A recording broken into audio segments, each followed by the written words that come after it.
I am back to give you just more information that we've learned as we've been on this land journey for going on 5 years. So we've learned a lot, and a lot of things we just didn't have in mind. So one thing when we started was we were buying just cheap lots, right? The cheapest property we could find, $100, and then we'd flip it for 500, or buy it for 500, flip it for 1,000, 500, $1,000. So we started with properties of that price.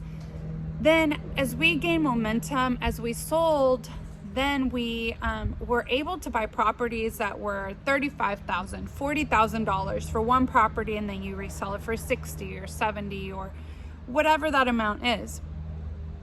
And then we've also had properties all in between. So the in between would be like you buy it for 2,000 and then you resell it for 8.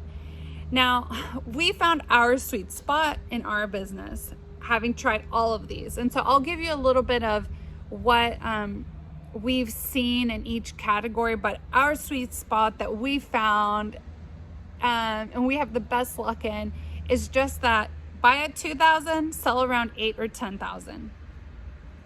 And that every time we either go lower or higher, we come back to those numbers. It's like if we can buy a property for 2,000, the amount of money that we are spending to buy is reasonable. You know, we still have plenty. We can buy 5, 10 of these. So we like that. We like that comfort. The second thing is people are willing to buy, people are willing to do cash for a certain amount. Like once you get over like 20, 30K, it's harder to do cash. And then you have to work with the realtor, with the title company, with the land loan. But under a certain amount, people are still willing to do cash. So, you know, like in the 6 to 10 range, people are pretty flexible. And, you know, if they get their tax return or they have a little savings, they're willing to go all in on that. So we like this number. Now here's the other thing. If you do owner financing, we usually ask for 1,000, 1,500 down, plus the document fee of $250.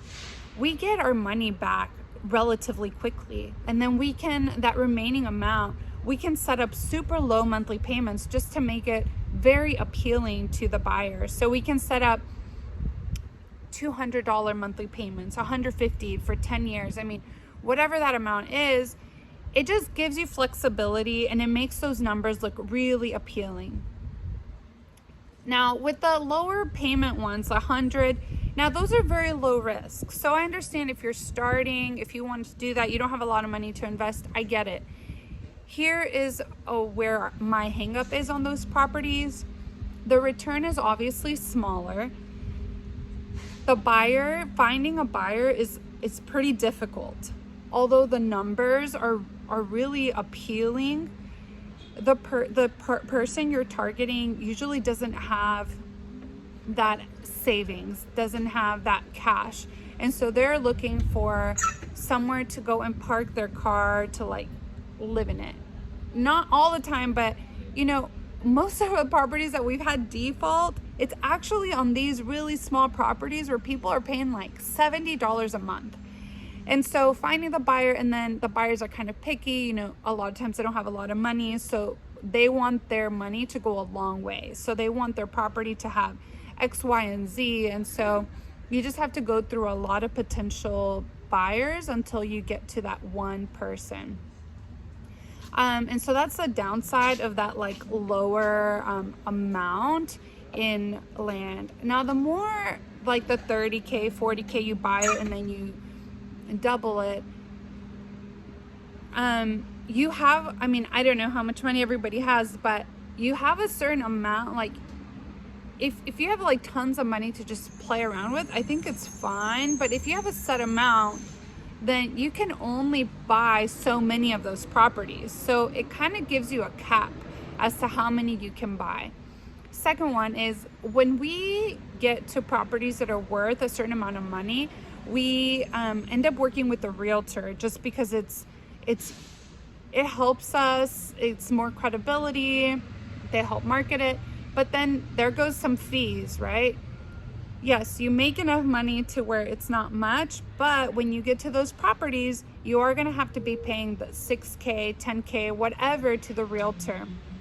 So that's just kind of why we love that, like buying at 1,000, well, probably like 2,000, selling around 8 to 10.